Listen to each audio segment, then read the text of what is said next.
Olá, meu amigo, minha amiga, bem-vindos a mais um Portal do José. E hoje um programa super especial, um papo super especial. Estou aqui com o professor Diego Pautasso. A gente já esteve com ele um tempo atrás, a gente estava analisando várias questões sobre a relação Brasil-China e o assunto está voltando novamente. Tem muitas desinformações em relação à China, à vacina, relações Brasil-Estados Unidos, Brasil China, relações China-Estados Unidos, eleições norte-americanas.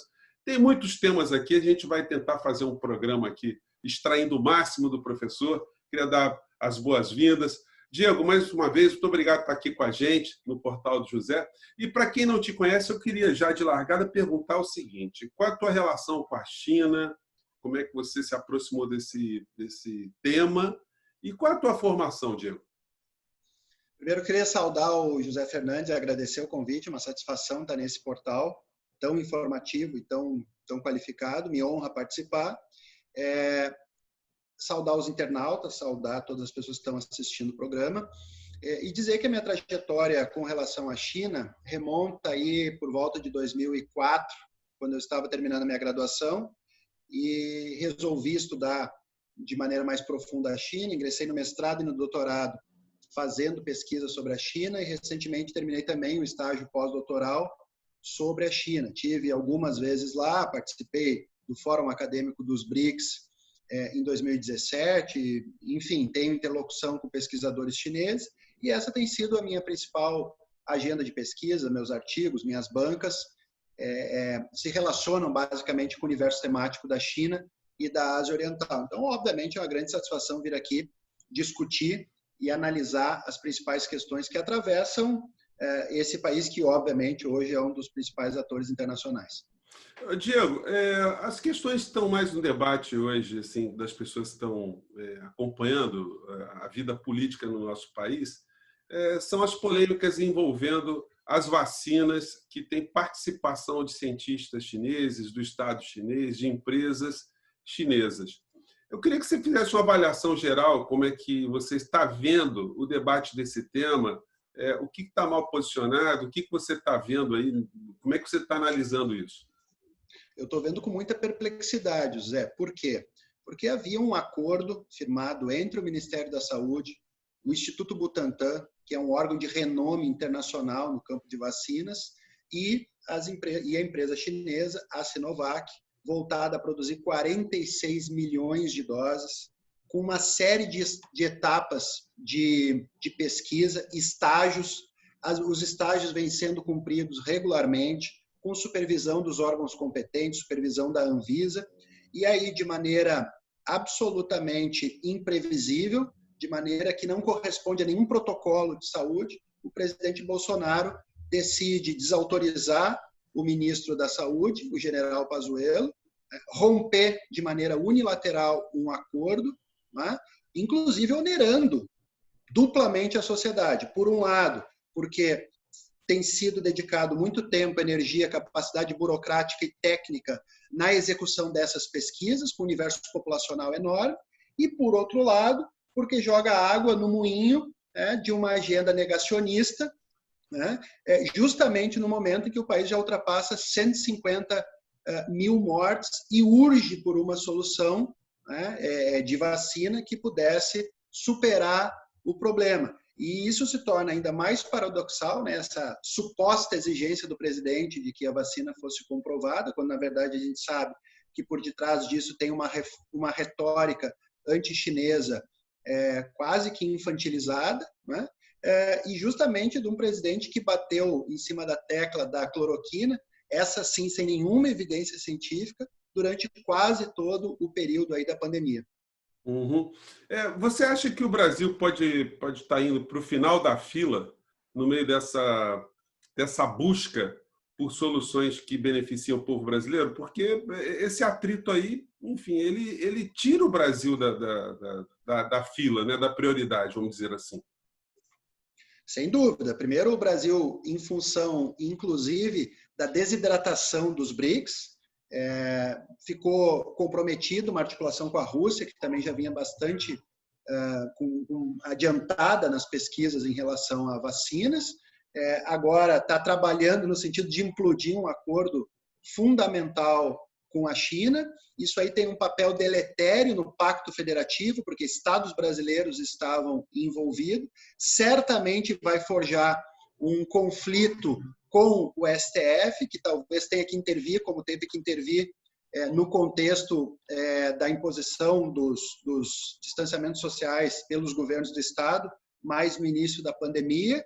Partidos políticos, 8 partidos políticos ontem emitiram nota contrária a essa posição do governo brasileiro, do presidente Jair Bolsonaro. E o mais paradoxal de tudo é que, além de prejudicar uma ação muito importante no sentido da superação da pandemia, me parece que sequer ela tem um outro objetivo estratégico a não ser alimentar um segmento do eleitorado dele, cuja função é promoção do conflito, da polarização.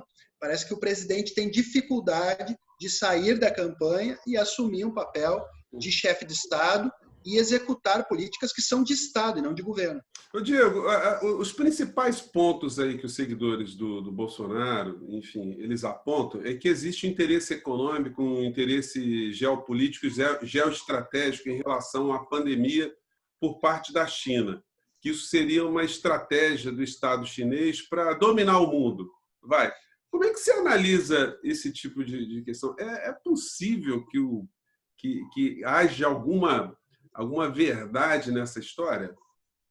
Esse é um disparate por vários sentidos, José. Por quê? O primeiro deles é que não me parece razoável que um governo comece uma estratégia de guerra biológica justamente no seu próprio território, com a sua população e paralisando inicialmente a sua economia. Isso me parece um ponto bastante ilógico.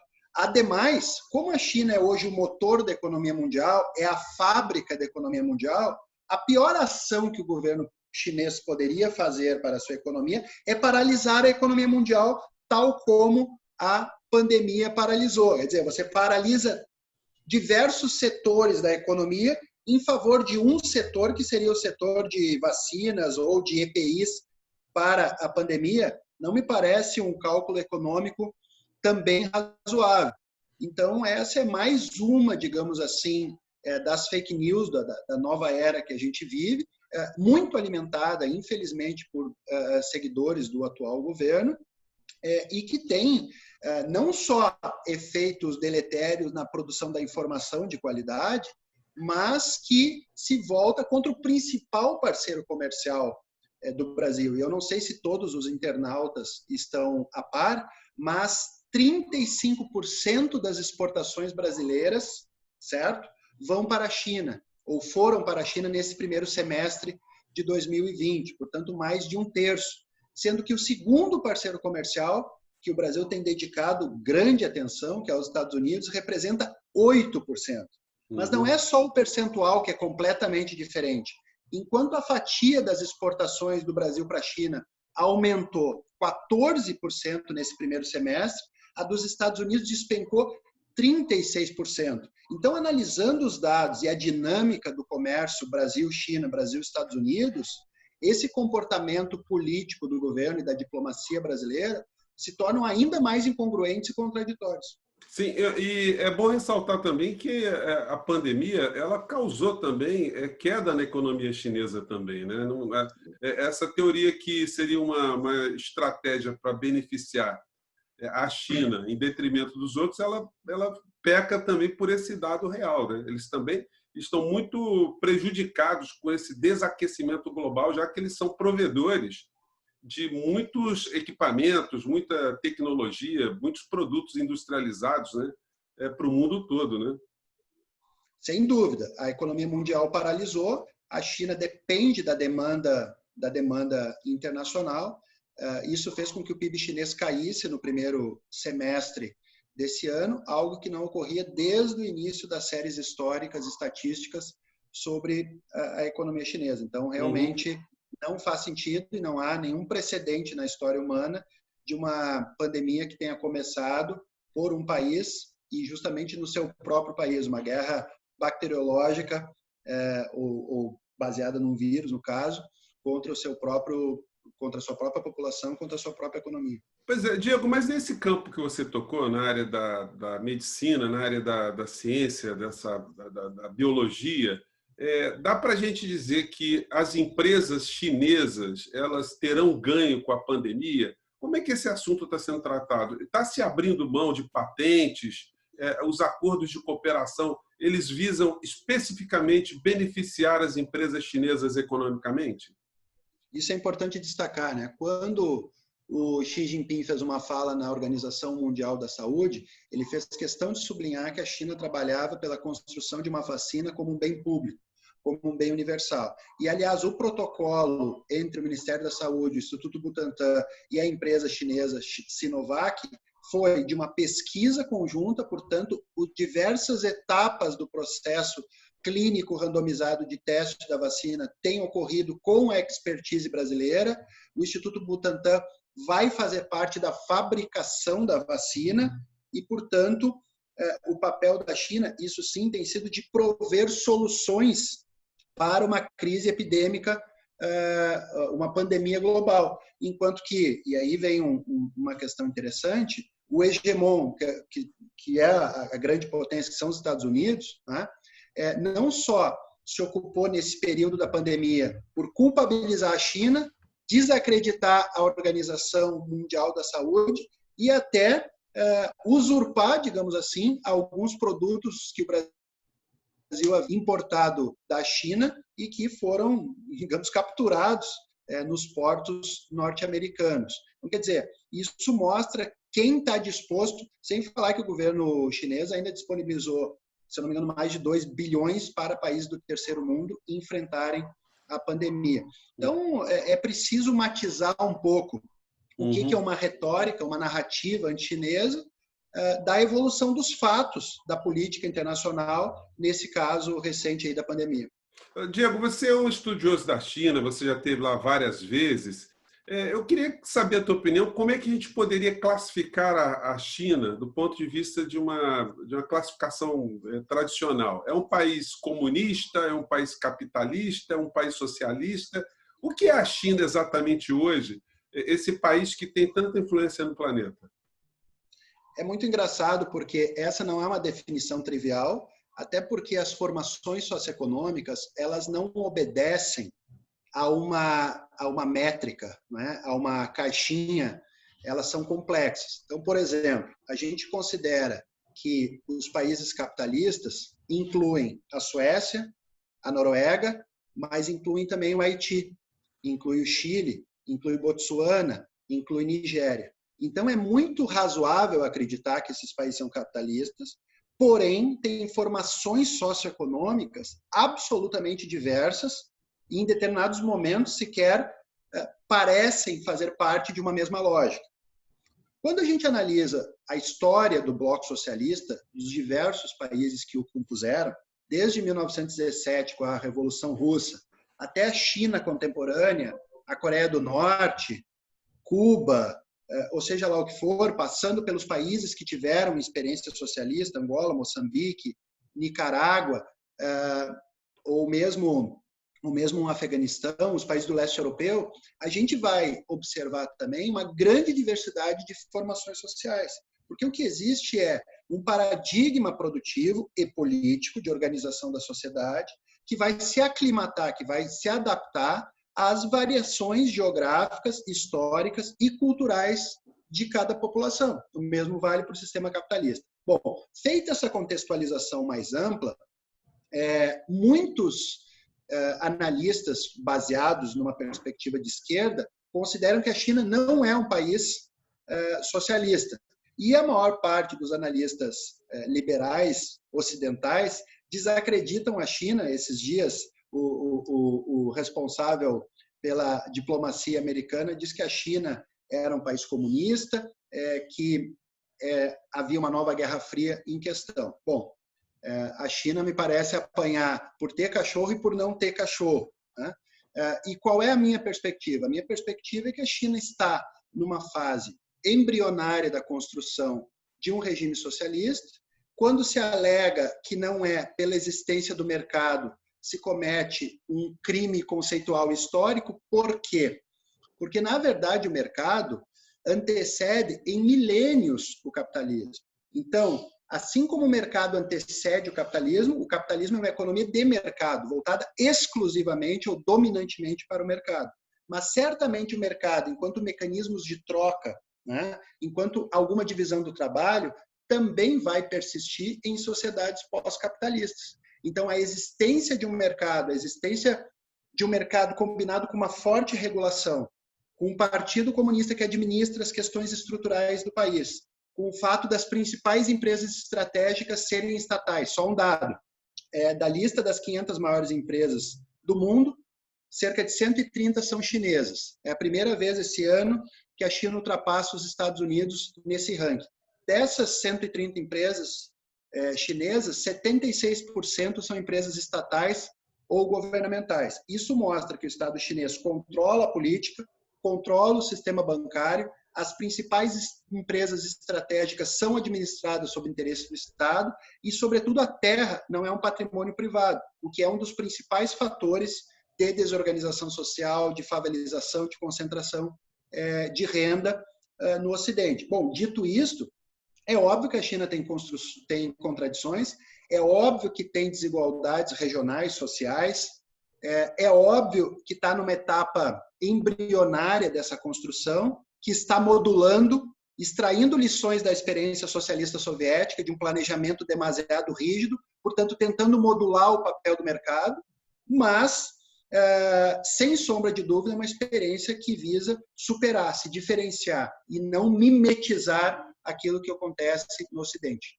Sim, eu queria a tua opinião sobre uma avaliação que é sempre feita pelos órgãos de comunicação mais alinhados com o poder no nosso país, quando eles classificam, por exemplo, o Xi Jinping como o ditador chinês, o ditador Xi Jinping. Qual é a tua visão sobre isso? Porque o sistema chinês é um sistema bastante diferente do nosso no campo do ponto de vista político, né? Dá para a gente classificar de uma forma muito literal que o mandatário chinês é um ditador? Ele tem um controle sobre a máquina do país?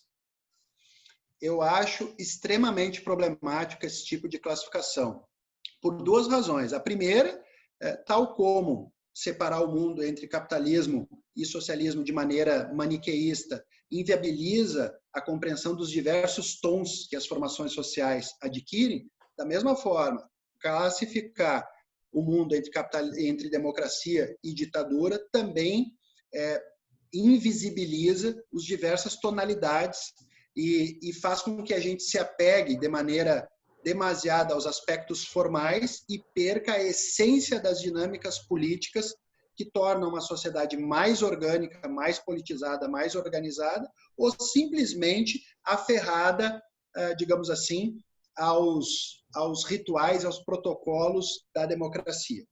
Dito de maneira um pouco mais exemplificada. Por exemplo, a Merkel está no poder há muitos anos. O Franklin Delano Roosevelt esteve no poder 4 mandatos. Né? O Partido Revolucionário Institucionalista teve décadas no poder no México. O Partido do Congresso dominou a máquina na Índia também durante décadas. Esses países jamais foram considerados países ditaduras ou países em que há uma determinada máquina política monopartidária ou monolítica que administra e que domina todas as instâncias da sociedade. Isso tem a ver com uma narrativa de que esses países foram históricos aliados dos Estados Unidos. Aliás, eu diria que nos Estados Unidos há 2 partidos que controlam a cena política, o democrata e o republicano, e eu diria que as diferenças ideológicas entre eles é muito menor do que a diferença política que existe entre os diversos grupos que disputam a predominância e o domínio no Partido Comunista Chinês. Eu diria que o Partido Comunista Chinês é mais representativo das diversas forças da sociedade. O que eu estou querendo dizer com isso?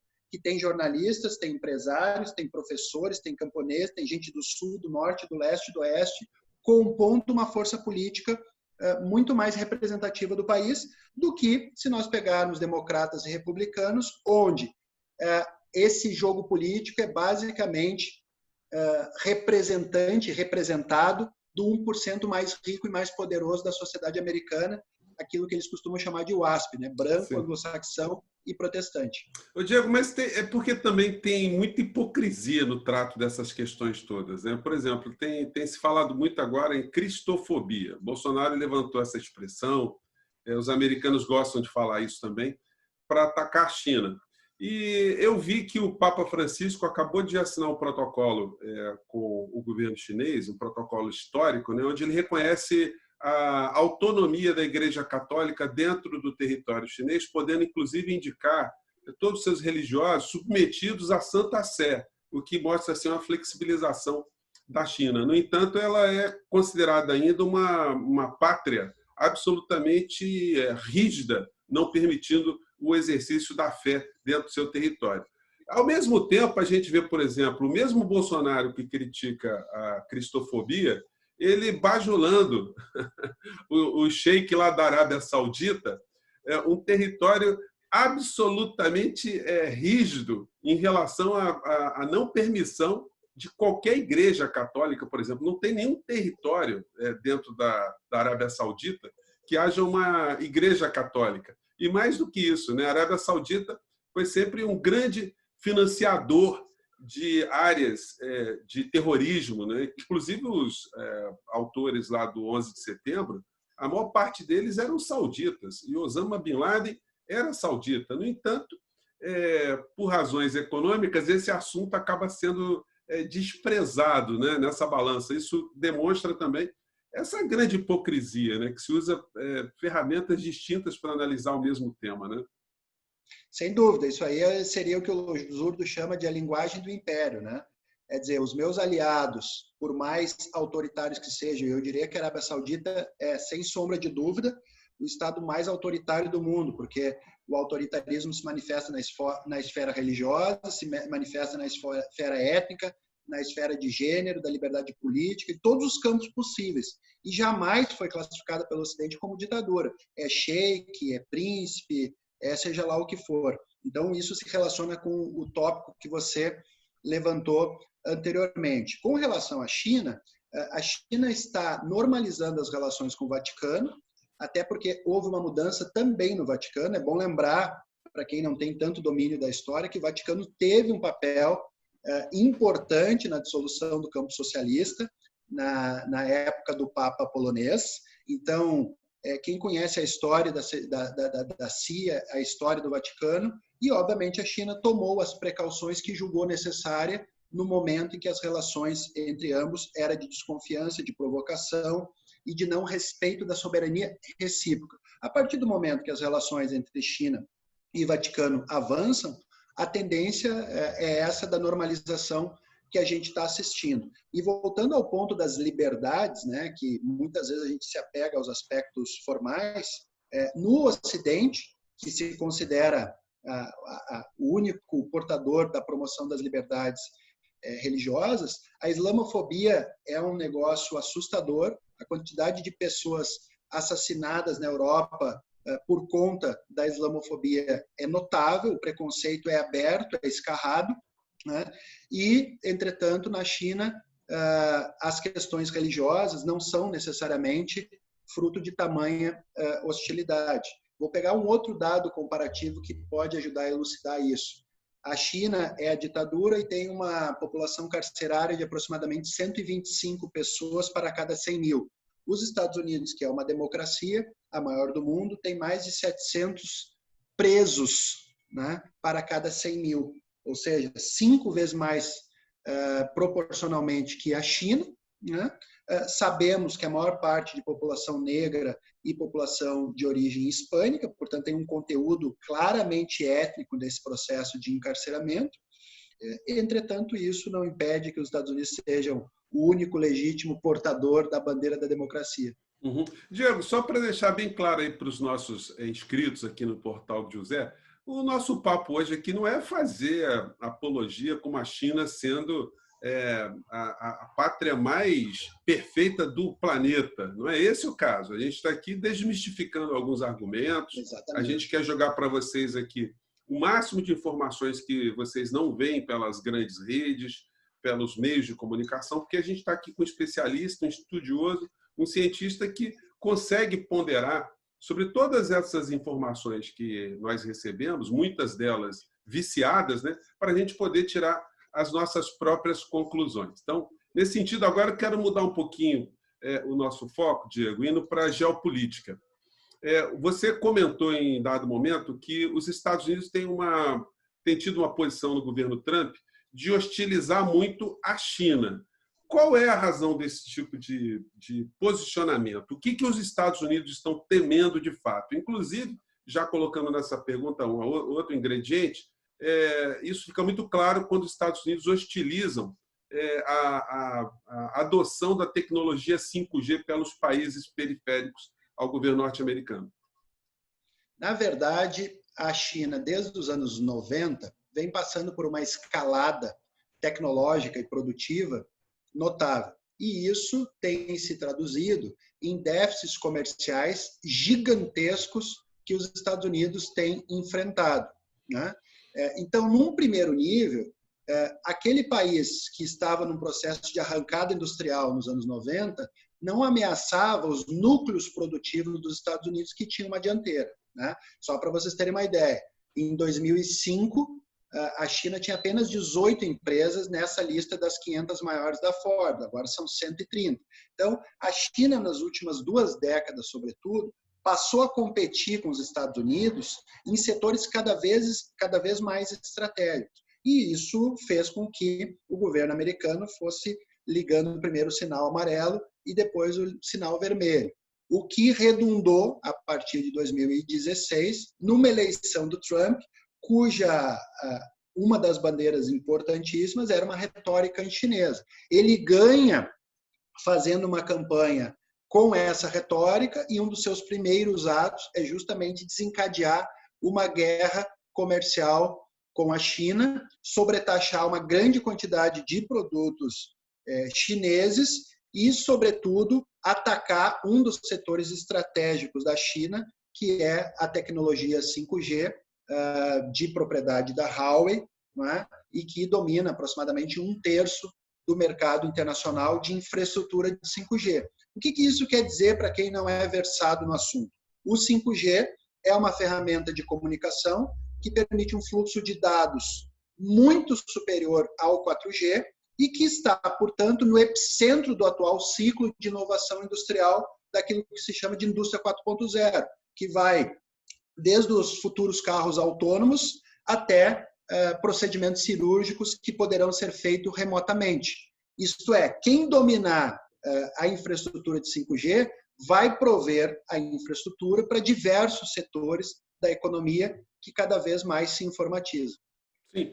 Você acredita que há alguma diferença para a China em relação ao resultado das eleições norte-americanas, se ganhar Trump ou ganhar Biden? Se comercialmente ou se geopoliticamente a gente pode esperar algum tipo de mudança? A gente pode analisar, inclusive, trazendo aquela questão da democracia, né? Nos Estados Unidos, nós temos 2 partidos que convergem em aspectos fundamentais da política internacional e da política doméstica, que representam 1% mais rico e mais poderoso do país. Esse é um primeiro ponto. Obviamente que há nuances, e nuances que dependem não só do partido, mas da figura e da força política que está à frente dentro de cada partido. Obviamente que há diferenças, e por isso há as plenárias lá, as prévias, que vão escolher o candidato de cada força. Mas, para além disso, é importante que existe o que se costuma chamar de um deep state, né? Ou seja, estruturas burocráticas e grupos de interesse poderosos que determinam uma certa continuidade no tempo dos interesses estratégicos dos Estados Unidos, que tem a ver com o serviço de inteligência, que tem a ver com o Departamento de Estado, que tem a ver com os grandes complexos produtivos, sobretudo do petróleo, da indústria armamentista e de Wall Street. Portanto, é muito difícil de predizer que a campanha do Biden ou do Trump poderiam representar um giro na política americana. A gente viu no caso do Obama, que foi eleito com uma agenda voltada a transformar a política externa americana e ficou, obviamente, enraizado em uma série de conflitos que tinha, desde o Iraque até os seus compromissos de, digamos assim, devolver Guantánamo. Obviamente, as forças desse Estado profundo são maiores e dão uma margem de manobra estreita ao presidente da República. Sim, e com relação à tecnologia 5G, o Brasil está sendo muito pressionado pelo governo americano a não assinar protocolos ou não abrir licitação, compreendendo empresas chinesas, sobretudo a Huawei. Qual o prejuízo que você acha que o Brasil pode sofrer com esse tipo de alinhamento automático aos Estados Unidos nessa questão? O Brasil tende a ficar muito atrasado tecnologicamente também, ou isso pode ser superado rapidamente? Tem várias questões importantes aí. A primeira é que o conselheiro de Segurança Nacional dos Estados Unidos, Robert O'Brien, esteve recentemente no Brasil e literalmente tentou comprar a posição brasileira, oferecendo 1 bilhão via Exim Bank, para que o Brasil exclua abertamente a Huawei da licitação de 2021. A alegação, obviamente, seria de espionagem, justamente do país que pariu o Snowden e Cambridge Analytica, e uma série de... o país que espionou a Dilma Rousseff, que tem a NSA, enfim, parece irônico, mas essa é a alegação.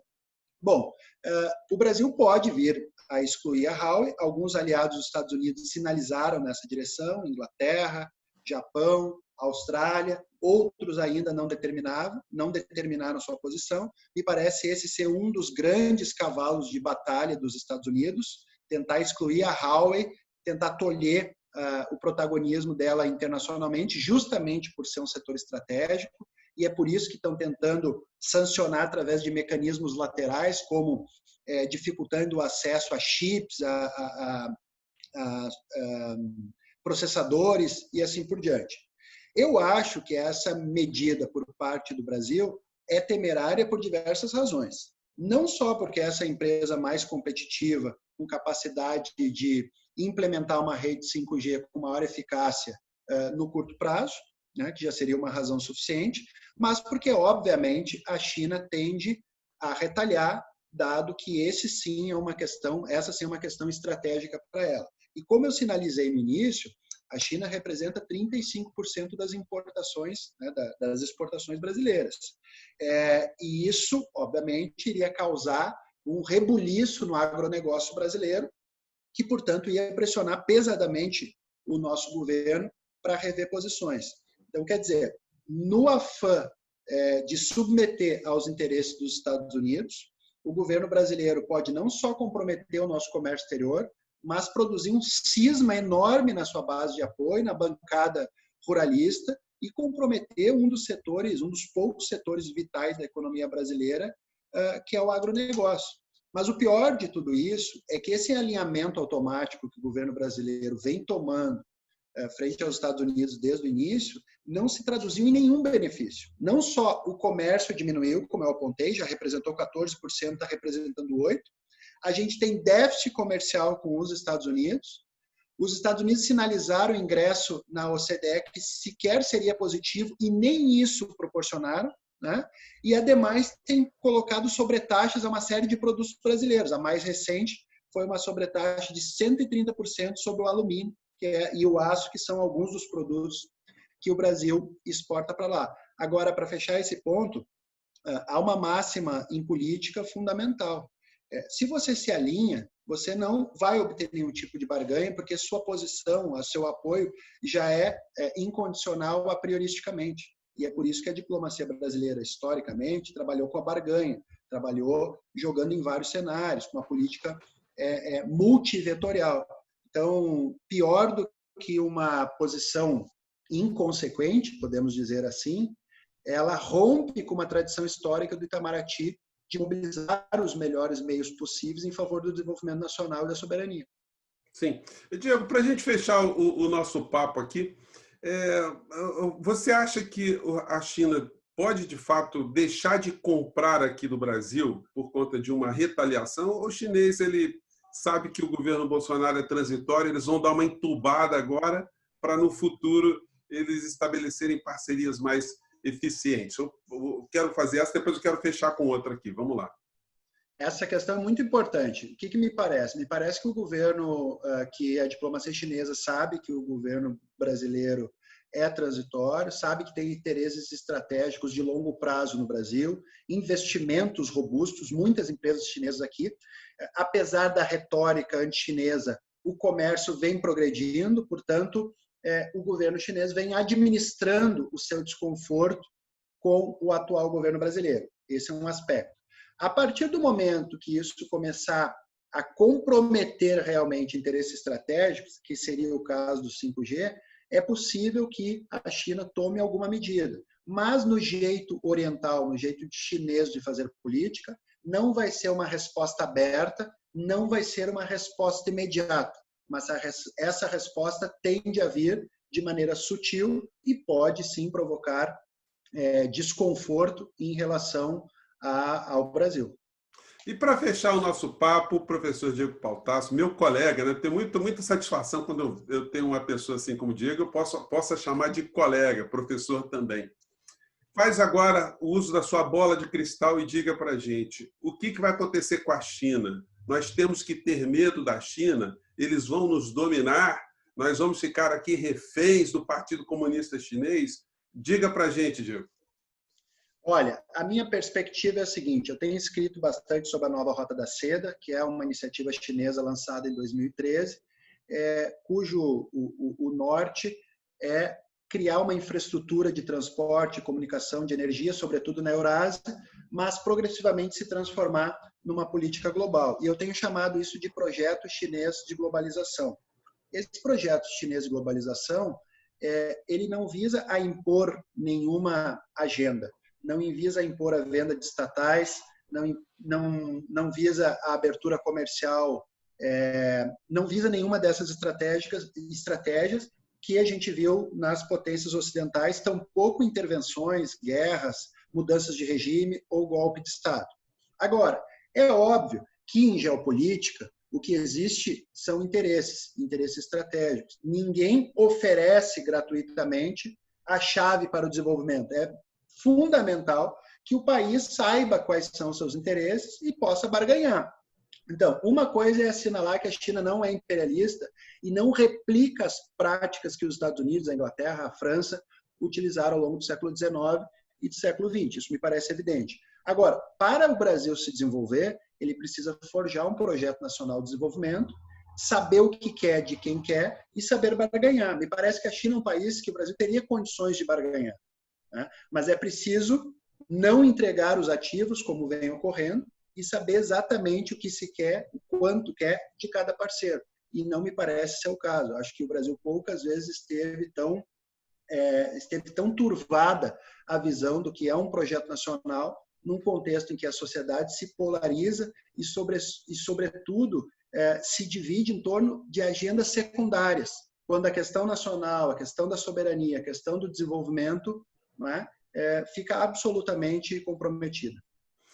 Diego, muito obrigado por você ter participado aqui do nosso Portal do José. Quero mandar um grande abraço a todos vocês que ficaram com a gente aqui no nosso programa. Espero que vocês tenham adquirido mais informações, que vocês possam estabelecer julgamentos mais serenos, mais inteligentes sobre a relação Brasil-China, o que significa a China no mundo. Enfim, Diego, mais uma vez, muito obrigado. E todos vocês, quem está assistindo pela primeira vez, convido você a se inscrever aqui no nosso portal. Diego, até a próxima. Mais uma vez, muito obrigado, viu? Forte abraço, José, e um abraço a todos os internautas. Até breve. Tá, valeu. Tchau, gente.